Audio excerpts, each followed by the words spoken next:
Affaire de terre, bien sûr que c'est souvent très sensible. Puisqu'aujourd'hui, on voit d'ailleurs, pour la première fois, des gens qui nous racontent une histoire incroyable. C'est-à-dire que les vaincus ont fini par avoir des quêtes de terre. En matière de guerre, quand vous perdez, eh bien,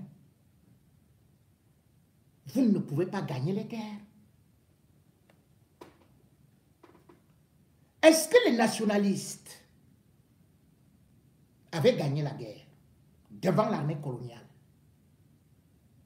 Non. Et même avec Haïti, ils ont été exterminés.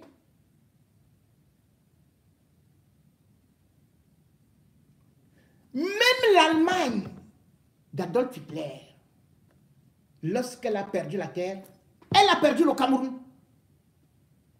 C'est donc la première fois que j'entends, moi dans ma vie,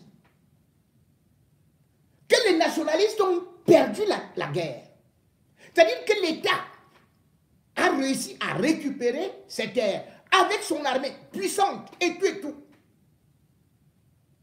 Mais curieusement, les gens qu'on a tués, c'est eux qui sont restés avec ces guerres, avec ces terres-là. Les gens qu'on a exterminés sont devenus des propriétaires. Bon, peut-être aussi c'est une façon d'écrire l'histoire. Abel Elimbo Loben n'est pas le seul à nous raconter cela. Plein d'autres nous le disent, soutiennent, et comme nous sommes en train de vouloir revoir notre vraie histoire, qu'est-ce qui s'est réellement passé? Les femmes n'ont pas eu à prendre beaucoup de paroles. Mais il y a une que je vais vous faire écouter qui soutient la thèse de Limbi Lobé. Je vais m'excuser. Je vais la chercher. Et nous allons donc lui donner la parole. Et ce sera à vous de juger. On va partir. Bonjour, j'espère que vous allez bien. Moi, ça va.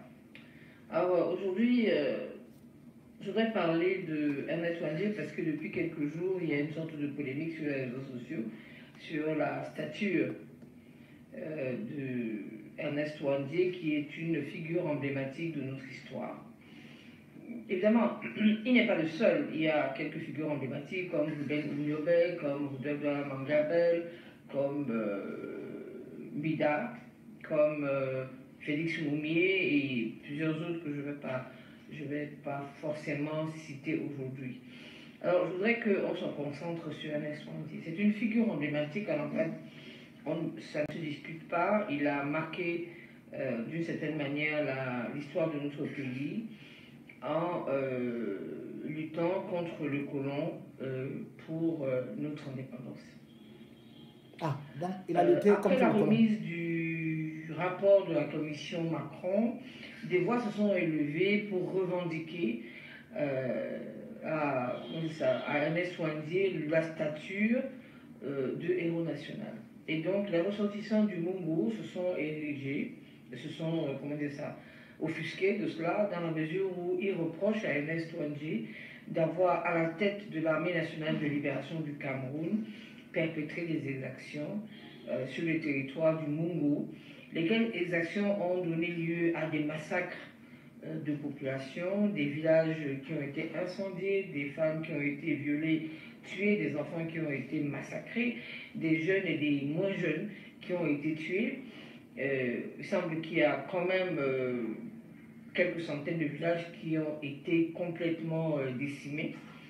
Et à la place de ces autochtones, ou des autochtones qui s'y trouvaient, l'armée nationale de libération du Cameroun aurait installé ou a installé des ressortissants de l'Ouest. Donc, des voix des ressortissants du Mungo se sont élevées pour s'offusquer de ce que ce statut-là puisse être accordé, ou le statut de héros national puisse être accordé à Ernest Ouandie. Et pour cela, ils ont dû expliquer en donnant des éléments qui me semblent être importants, parmi lesquels certains documents que j'ai à ma possession depuis une vingtaine d'années, parce que moi aussi je fais des recherches sur l'histoire du Mungo, l'histoire du foncier du Mungo, qui est bizarrement vraiment très occupé par les ressortissants de l'Ouest, bizarrement. Ce n'est pas parce que deux départements sont contigus ou voisins que cela s'explique, parce que ces dites possessions se réclament l'être devenu avant les années d'indépendance. Alors, si on connaît le Cameroun et si on sait qu'il y avait déjà de gros problèmes à, comment dire ça, à circuler entre les villes et les départements, on se pose la question de savoir comment est-ce que des gens peuvent avoir, je prends un exemple, dans la zone de Mbanga, c'est-à-dire en plein centre, carrément de Mungo, près de 1000 hectares qui leur appartiennent, alors qu'ils sont ressortissants d'un village qui est éloigné de près de 400-500 kilomètres de là. Donc, comment ils ont fait pour se retrouver là? Et lorsqu'on fait des recherches, on se rend compte que c'est des gens qui se sont appropriés des concessions qui étaient sous convention avec des autochtones. Comment ils se les sont appropriés? Donc, en grattant un peu, on se rend compte effectivement que les personnes qu'on y trouve aujourd'hui sont descendantes de personnes qui ont combattu aux côtés de Ernest Ouandie. Ernest Ouandie ne nie pas être le patron de l'armée nationale de libération du Cameroun. Il y a d'ailleurs une interview qu'il avait accordée en novembre 1960, juste deux jours, je pense, 2 jours ou le lendemain de la mort de Félix Mounet. Il avait accordé une interview à Radio-Télévision Suisse.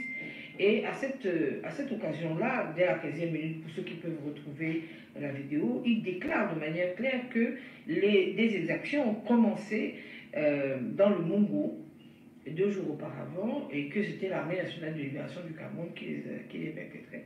En tant que vice-président de l'Union des populations du Cameroun à ce moment-là et commandant en chef de l'armée nationale du Cameroun, il peut pas nier, on ne peut pas aujourd'hui nier sa co-responsabilité, on va dire ça comme ça.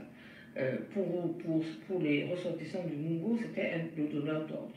C'est-à-dire que c'est lui qui devait choisir les villages. D'ailleurs, au moment de son arrestation, il a été arrêté dans l'un de ces villages-là qui avait connu ce que les ressortissants du Mungo appellent le grand remplacement, c'est-à-dire qui avait été préalablement rasé, ses habitants exterminés, chefs de village notables et habitants, et remplacés par des ressortissants de villages bamileke. Donc il était dans un de ces villages-là au moment de son arrestation. Il me semble que c'était Ndon, je pense, si mes souvenirs sont exacts. Bon, donc c'est difficile lorsque vous êtes accusé de quelque chose d'aussi grave que les observateurs puissent vous concéder le statut de héros national, qui est tout de même, on va dire... Bon. Vous l'avez donc suivi. Elle conteste également et elle dit que Ernest Ouandie, c'est lui qui décimait les villages. Pourtant, dans tous les livres qui ont été sortis, et même pas des étrangers, y compris des Français, on y voit plutôt que c'est l'armée française qui décimait les villages. On y voit plutôt que les maquisards n'avaient pas les moyens. Puisque d'ailleurs, Elie Bilobé lui-même le dit. Les maquisards avaient quelle arme? Ils pouvaient avoir quelle bombe? Ils pouvaient avoir quel matériel? Ils avaient quel hélicoptère? Pour décimer un village.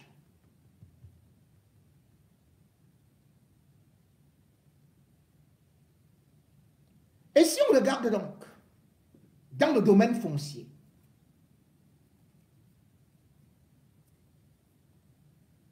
Le littoral appartenait à qui?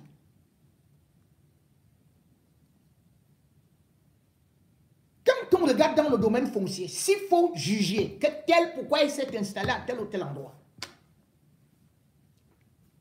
on va finalement dire que nous tous, nous sommes des envahisseurs. Le Cameroun appartient aux Pygmées. Il n'y avait que les Pygmées. On nous dit tantôt qu'on est venu de l'Égypte, d'autres sont venus du Congo, d'autres sont venus à tel ou tel endroit. On s'est réunis comme ça, on ne sait même pas. Est-ce que nous avons porté nos terres, nos aïeux ont porté les terres sur la tête en Égypte pour venir avec ça? Quand on regarde même Yaoundé là, est-ce que nous savons comment est-ce que Yaoundé est devenu Congo-Léondo? Comment il y a eu la guerre entre les Bétis et les Bassa?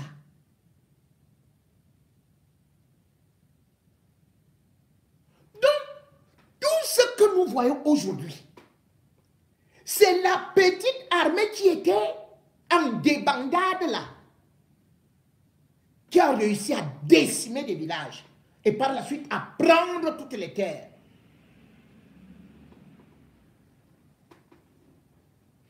Mais cette guerre-là, bien évidemment, parce qu'il faut aussi écouter ceux qui étaient là, ou alors ceux qui avaient des aïeux, qui ont aussi une autre version.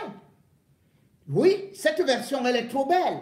Oui, tel ne peut pas nier. Oh, tel est condamné. Oui, il avait vraiment fait ça. Oh, lui-même, il a reconnu. Il a reconnu que c'est son armée qui commettait des exactions. C'est son armée. C'est l'armée de Ernest Ouandjé qui est là-bas au Nozo. Hein. C'est l'armée d'Ernest Ouandjé qui est au Nozo. Actuellement. Mais écoutez, un ressortissant du Mungu. Monsieur, vous avez vu ces guerres-là, vous avez vu comment est-ce que Ernest Ouandjé avait les chars, hein, les grenades, les fusils d'assaut, les kalachnikovs. Décrivez-moi un peu cette guerre-là, parce qu'il semble que ces gens-là étaient dangereux. Alors, ça continue. Toujours les natifs du Mungu et de Konsamba en particulier. Je suis un natif du Mungu, de Konsamba en particulier, au quartier 10.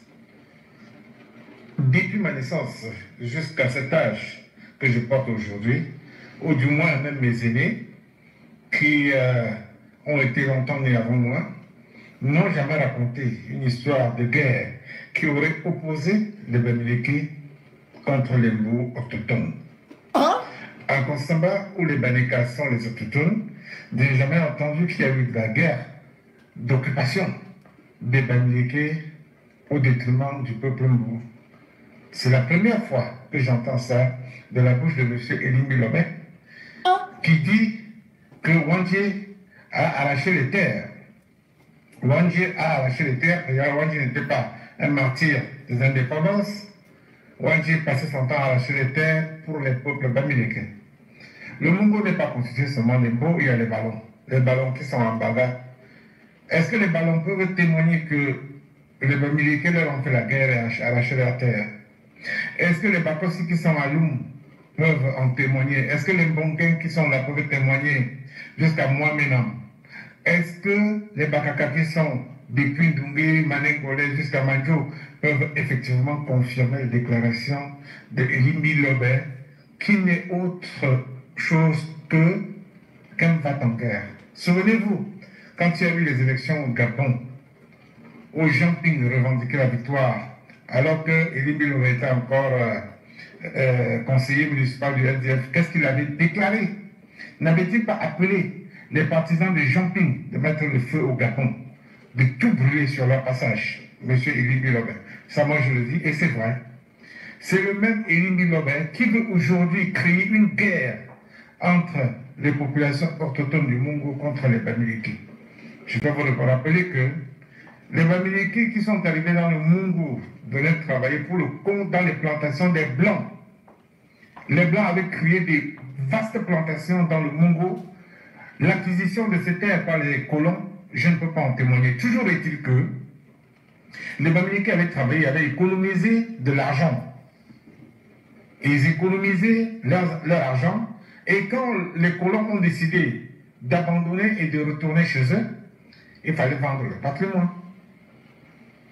Qui est-ce qui l'a acheté? Les Bamileke ont acheté, ils sont devenus les propriétaires de ces plantations. Après l'avoir acheté aux colons, je vais prendre le cas de Yimo Timothée, à Balé-Bakem. Et j'en peux compter comme ça beaucoup. Aujourd'hui, on déclare ostensiblement que les Bamileke ont arraché ces terres-là. Est-ce que M. Yimo Timothée avait arraché la terre des autochtones? Si oui, à qui? Ou bien il a acheté aux Blancs, les Gorzoniens qui étaient à Konsamba à l'époque. J'en connais beaucoup, qui sont partis longtemps avant ma naissance, avant 1962, où je vis le jour sur la terre de Konsamba. Peuple Mbo, peuple Bakaka, peuple Baneka, peuple Bakosi, peuple Baron, peuple Abo. Les Bamileke et vous, c'est une seule famille. Vous ne vous êtes jamais livré la guerre. Qu'on ne nous appelle pas la guerre, il n'y aura jamais de guerre entre les Bamileke et les Mbou. Monsieur Elimbi Loba doit rester avec sa frustration. C'est lui seul qui sait ce qu'il reproche, ou bien ce qu'il recherche. La perche qu'il a tendue. Si le système accepte de prendre si le système accepte sa pêche, ok, peut-être qu'il y aura une nomination. Mais si tel n'est pas le cas, je dirais que Elimbi Loba pêche au désert. Peuple camerounais, il n'y aura jamais de guerre. Cette guerre tant voulue, il n'y aura pas. Il n'y aura pas cette guerre entre les ethnies du Cameroun. Il n'y en aura jamais. Merci beaucoup de m'avoir écouté. C'est bien dit. Peuple camerounais, ne tombons pas dans le piège des va-t-en-guerre, des xénophobes, des tribalistes, de ceux qui sont aigris, de ceux qui ont échoué dans leur vie et qui voient toujours que c'est autrui qui est le problème. Les vrais peuples savent d'abord honorer ceux-là qui peuvent faire développer le pays. Si les Bamileke, sur le plan économique, réussissent mieux, tant mieux pour le Cameroun. C'est le Cameroun qui avance. Le Cameroun ne peut pas avancer avec des mendiants en culotte. Avec des gens qui croient tout simplement que le monde se referme à leur petit village.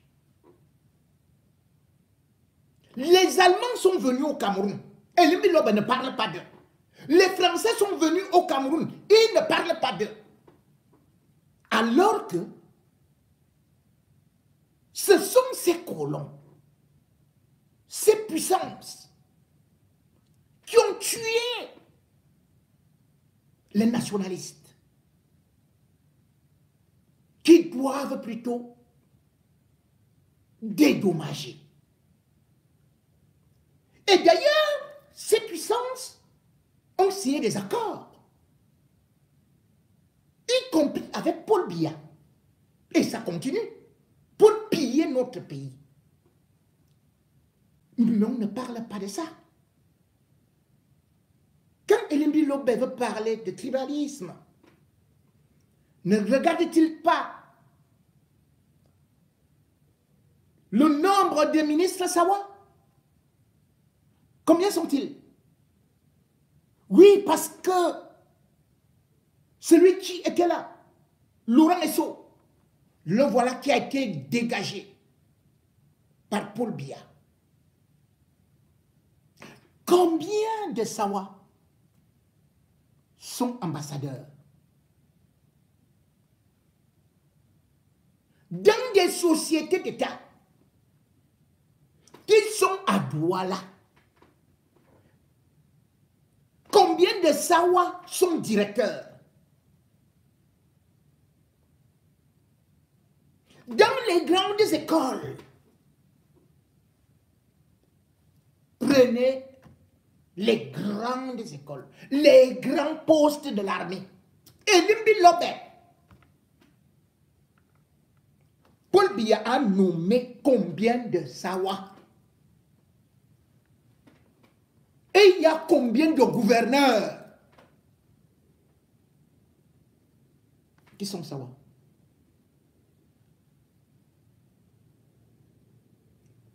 Lorsque vous regardez les pôles économiques, comme le port, pourquoi vous ne demandez pas un Sawa là-bas?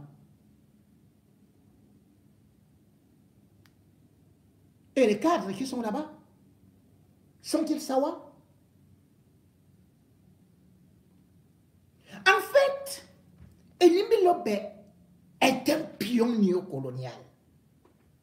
Oui, quand le colon est venu, il a utilisé d'autres Camerounais pour vendre des Camerounais. Et d'ailleurs, ce sont ces traîtres-là qui ont aussi trahi non seulement Omnobé, Osenda-Fana, Ernest Ouandié, c'était des Camerounais qui travaillaient en collaboration avec les puissances coloniales et qui continuent à faire le même travail de ça aujourd'hui.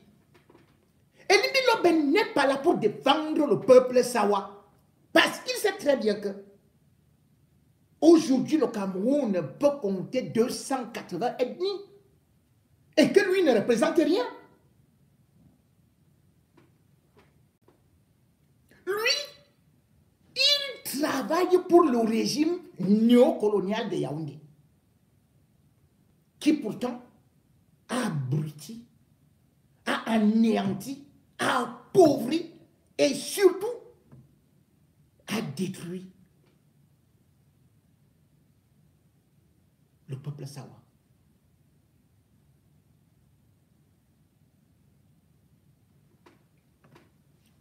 La trahison, les nationalistes ont perdu leur vie. Qu'ont-ils gagné? Quel nationaliste a un immeuble? Citez-moi la veuve d'un nationaliste camerounais qui est bourgeoise, qui a des villas, qui a des terrains. Citez-moi le frère, le père, ou plutôt la sœur d'un nationaliste qui a des industries. Mais les autres, et ils se sont beaucoup enrichis. Et ils continuent à puiser au Cameroun. Parce que les Ernest Ouandié, au moins, voulaient le bien du Cameroun, l'indépendance, l'autonomie du Cameroun.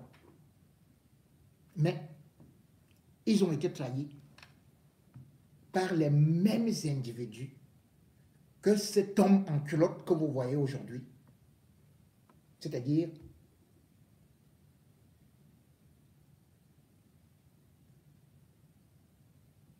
Elimbi Lobé.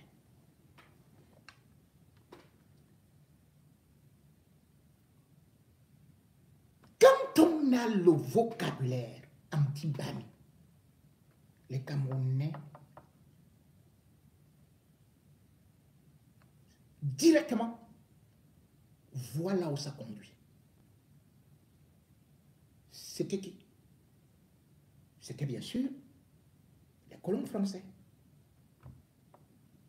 Et même jusqu'aujourd'hui, on a entendu dans le Parlement français quelqu'un dire que Maurice Kamto est bamileke, ce qui signifie qu'il est contre les intérêts de la France.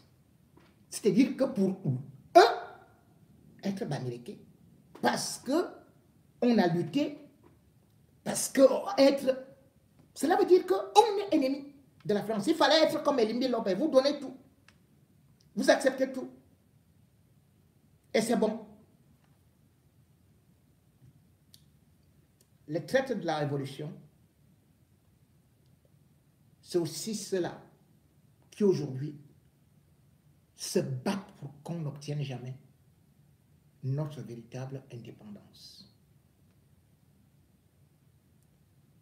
Ernest Ouandié a été trahi. Le voici sali. L'indépendance en 60, la réunification en 61. Et voilà. Les Français étaient partis. Pourquoi les gens ont continué à tuer les autres Camerounais? Parce que ceux qu'on tuait à partir de 61, 62 jusqu'en 71, c'était des Camerounais. On a déjà réalisé les deux objectifs qu'on a eus. L'indépendance et la réunification. Pourquoi continuer à tuer? On ne peut pas traiter héros quelqu'un qui a tué ses frères. Donc, qui ne tuait que ses frères. Ernest Ouandié ne peut pas être considéré selon Je dis, oui. Il peut être considéré pour des raisons politiques. Maintenant, si on sort des réels politiques, on parle de lui. Il n'est pas héros. Il ne peut pas être considéré comme héros. Il n'a pas, s'est pas battu contre une armée étrangère pour défendre les Camerounais. Ils ont tué les Camerounais qui étaient les mêmes vies. Pourquoi Ernest Ouandié a poursuivi la lutte après 1960? Écoutez. Certains Camerounais s'interrogent encore. Pourquoi Ernest Ouandié a-t-il continué à lutter après 1960 alors que le Cameroun était déjà indépendant? Point d'interrogation. La réponse est simple. L'indépendance proclamée en 1960 n'était qu'une illusion, une indépendance de façade contrôlée par la France. Une indépendance sous tutelle coloniale. Le départ officiel des colons français en 1960 n'a pas signifié la fin de leur domination. Au contraire, ils ont installé un régime qui leur était totalement soumis. Amadou Ahidjo, devenu président, gouvernait sous les ordres de la France, appliquant ses directives économiques, politiques et militaires. La preuve, la France contrôlait toujours l'économie camerounaise, les grandes entreprises, les ressources naturelles, la monnaie avec le franc CFA.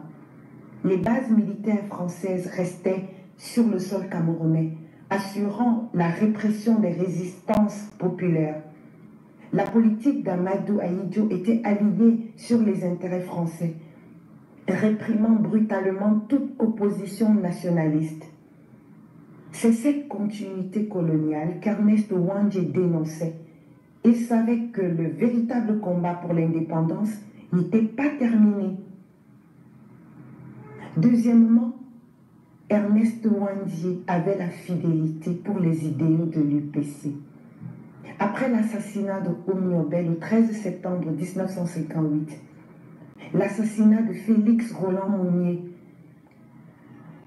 le 3 novembre 1960 par les services français, Ernest Ouandié vient de perdre ses camarades. Au lieu d'être fragilisé par ces assassinats, il en ressort encore plus déterminé. Pour lui, il n'est pas question de laisser la mémoire de ses frères s'effacer, ni de trahir leur idéologie révolutionnaire. Renier ce combat aurait signifié accepter que les martyrs de l'UPC soient morts pour rien, que le Cameroun reste sous domination étrangère, que le peuple camerounais soit réduit au silence et à la soumission. En prenant la tête de la résistance de l'UPC, Ouandié veut honorer la mémoire de ses camarades et rester fidèle à leur combat. Il croit profondément à la nécessité de continuer la lutte contre le régime d'Amadou Ahidjo qu'il considère comme un simple relais du pouvoir colonial. Son engagement repose sur deux principes majeurs. Lutte pour une indépendance réelle. Il rejette l'indépendance accordée sous condition par la France et veut un Cameroun véritablement souverain. Fidélité aux idéaux de l'UPC. Il refuse de trahir le rêve d'émancipation porté par Omiobé et Mounier. Un combat pour la souveraineté populaire. La lutte d'Ernest Ouandié n'était pas une guerre pour le pouvoir. Il croyait en une révolution populaire où le peuple camerounais reprendrait son destin en main. Un martyr de la liberté. En 1970, Ernest Ouandié est capturé. Avant son exécution en 1971, l'armée camerounaise et l'armée française lui font plusieurs propositions s'il accepte de renoncer à son combat. À savoir, appeler publiquement ses camarades à déposer les armes et accepter le régime d'Amadou Alidjo. Intégrer le gouvernement camerounais en échange d'une grâce présidentielle. S'exiler en France ou dans un autre pays sous contrôle occidental pour y mener une vie tranquille loin du Cameroun. Wandji refuse catégoriquement. Lors de son procès devant le tribunal militaire, il dénonce l'injustice du régime et assume pleinement son engagement pour une véritable indépendance du Cameroun. Le 15 janvier 1971, il est exécuté publiquement à Bafoussam devant une foule terrifiée. Son assassinat était un message d'intimidation adressé à tous ceux qui osaient rêver d'un Cameroun libre. Mais ce que le régime n'avait pas compris, c'est que les idées ne meurent pas. Aujourd'hui encore, la vision de Wandji résonne. Au fait, sommes-nous réellement indépendants? Le combat est toujours d'actualité. Ceux qui disent que Wandji luttait pour rien n'ont qu'à ouvrir les yeux. Sommes-nous vraiment maîtres de notre économie? Avons-nous récupéré notre souveraineté monétaire? Nos dirigeants gouvernent-ils réellement pour le peuple ou pour les intérêts des étrangers? La vérité, c'est que le Cameroun subit toujours l'héritage du néocolonialisme qu'Ernest Wandji et ses camarades de lutte dénonçaient. Son combat reste plus que jamais d'actualité. Ils étaient des patriotes, des visionnaires, des hommes qui avaient compris avant tout le monde que l'indépendance réelle restait à conquérir. Leur sang a été versé pour la liberté. Leur sacrifice est un héritage. À nous aujourd'hui d'en tirer des leçons. Les Wungli Massanga l'ont introduit au Cameroun, bien entendu avec des armes. Mais hélas, quand il est arrivé ici, Wungli était marié à une Française. On a envoyé la Française aller à l'ambassade de France, informer les services secrets qu'il est déjà au Cameroun. Là, il était toujours très poursuivi. Monseigneur Ndommo lui accordait de l'aide. Mais permettez-moi de dire que c'était un homme à double face. Parce que tantôt il traitait avec Aïdjo pour qu'on fasse sortir Wandji pour qu'il y ait la paix. Tantôt il allait à l'extérieur percevoir l'argent des pays socialistes pour venir donner à Wandji ce qu'il ne venait pas donner. Et là-dessus, il n'avait aucun intérêt que Wandji se rallie parce que c'était un commerce à double sens qu'il faisait. Et que s'est-il passé? Lorsqu'on l'a rappelé à Rome et qu'il voulait amener avec lui Wandji, il a tout fait. Ce sont certains gouvernements du Cameroun qui ont fait un passeport à Wandji au nom d'un prêtre. Il fallait l'amener à l'étranger puisqu'il ne se trouvait plus au Cameroun. D'où est venu le malheur? Malgré le passeport, Wandji ne pouvait pas aller à l'aéroport à Douala. Il fallait le faire passer par un sentier et par un pirogue pour arriver à Kumba, arriver au Nigeria avant de prendre l'avion. Le malheur qui s'est produit est que ce soir-là, alors que Monseigneur avait déjà réservé l'avion pour ce soir-là, arrivé où le piroguier devait les faire passer, on n'a pas trouvé le piroguier. Maintenant, Monseigneur rentre à Banga. Il confie Wandji et Ndiasset à un catéchiste de garder ces étrangers-là pour une semaine. Après, il est allé prendre l'avion pour Rome. À Rome, il devait faire une semaine et rentrer ici. Le catéchiste, à son tour, craignant qu'on ne voit les étrangers chez lui pour aller informer les gens, leur a demandé de rester toujours dans la chambre. Wandji, à son tour, et Ndiasser avec la visite de Maquisard, on cru qu'on les mettait dans la chambre pour aller les appeler, pour qu'on les arrêtent. Qu'est-ce qui se passe? Eux, ils sortent de la chambre du catéchisme, ils vont se cacher dans une plantation. La faim arrive, il faut manger. Ndiasset, avec le sac qui contenait tout le secret de Wandje, s'en va voler la canne à sucre dans une plantation blindée. Il y cale. On vient maintenant l'arrêter. C'est lui, poltron qu'il était, qui ne vient plus se présenter en héros. Poltron qu'il était, a dit aux autorités qu'il était avec Wandje. Et en moins de 24 heures, tout Mbanga était les militaires. Donc vraiment le vrai traître de Wandje, c'est Ndiasset par peur. Parce qu'à notre temps, quand on vous pipait avec un papier d'un patron, il fallait mâcher ce papier. Vous laissez même tuer, parce que si on vous tue, parce que si on vous a les deux, on ne va ni vous laisser, ni laisser le patron. Ndiasset aurait pu se laisser tuer pour que Wandje continue, mais c'est lui qui a informé qu'il y avait avec Wandje, avec le sac de mystère. À ce moment, comme tout Mbanga était les militaires, Wandje s'est rallié parce qu'il était cherché. Le ralliement qu'il a fait à Mbanga, on le cherchait déjà. Il a dit n'importe comment qu'il s'était rallié volontairement, qui que ce soit ne pouvait pas croire. Voilà la trahison où il est tombé entre les mains des autorités. Le sac de mystère là, ça contenait quoi? Ça servait à quoi? Mystère est quand mystère. C'est pour les initiés seuls doivent savoir ce que c'est. Mais moi je suis ancien maquisard, mais je ne peux pas vous vendre toutes les stratégies. Ok. Vous savez qu'il existe des invisibilités, il existe des déviateurs. Les grands chefs comme nous, au combat on nous approchait parce que nos déviateurs vont dévier les balles vers les simples gens à côté de nous. Sachez que le sac de mystère était mystérieux, un mystère est un mystère. Ne connaissent le mystère que les initiés. Merci beaucoup. Votre nom, papa? Je m'appelle Wafo Jean Armand. Mon nom de guerre, c'est commandant Mandiezel. D'accord, papa. Bon.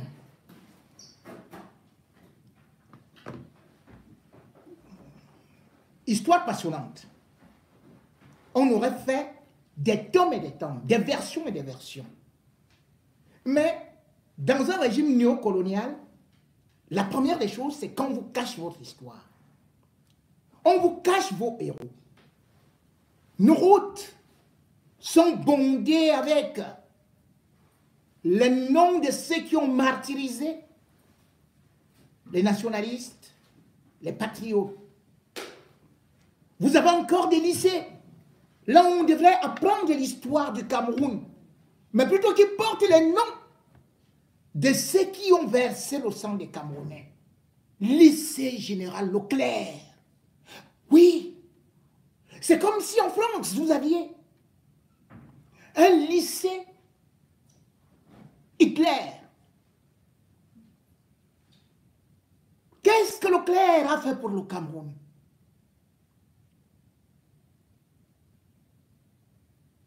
Partout, vous avez des avenues avec les noms de De Gaulle, des quartiers avec des noms des colons. Mais depuis que Biya a dit qu'il réhabilitait les héros en 91, qu'est-ce qui a été fait? Y a-t-il eu un panthéon qui a été créé? Y a-t-il eu des mausolées? Y a-t-il eu des cérémonies qui ont été organisées une certaine année pour commémorer ces grandes personnalités? Biya a juste voulu faire semblant d'être aussi un Camerounais, alors qu'il travaille pour des puissances étrangères. Regardez d'ailleurs le rapport que la France est venue lui remettre. A-t-il même publié ça? Les Camerounais ne sont au courant de rien. On aurait pu déjà organiser des conférences de presse, mettre ça à la disposition des historiens camerounais, en discuter au niveau des chaînes de télé et des radios, faire des émissions en non-stop. Voilà comment tous les pays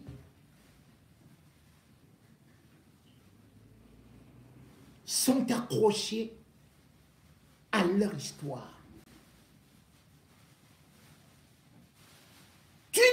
pas vivre si tu ne connais pas ton histoire. Mais tu connais plutôt les histoires de l'extérieur. Et d'ailleurs, c'est la même chose même avec des livres. On lit des livres esclavagistes. Alors que nous avons des gens comme les Mongo-Betty. Pourquoi n'a-t-on pas mis dans les programmes scolaires un livre de Mongo-Betty comme Mambas sur le Cameroun? Combien d'intellectuels camerounais ont eu à écrire? Mais pourquoi est-ce qu'on ne met pas ces livres dans nos programmes scolaires? On préfère nous faire apprendre femmes savantes, le malade imaginaire. On vit avec des choses qu'on ne comprend pas, qui ne servent à rien. Et pas notre propre histoire. Le devoir de mémoire a commencé. Et en 2025, ils ont voulu créer maintenant une autre guerre, d'autres guerres, pour nous diviser, pour qu'ils puissent profiter. Parce que,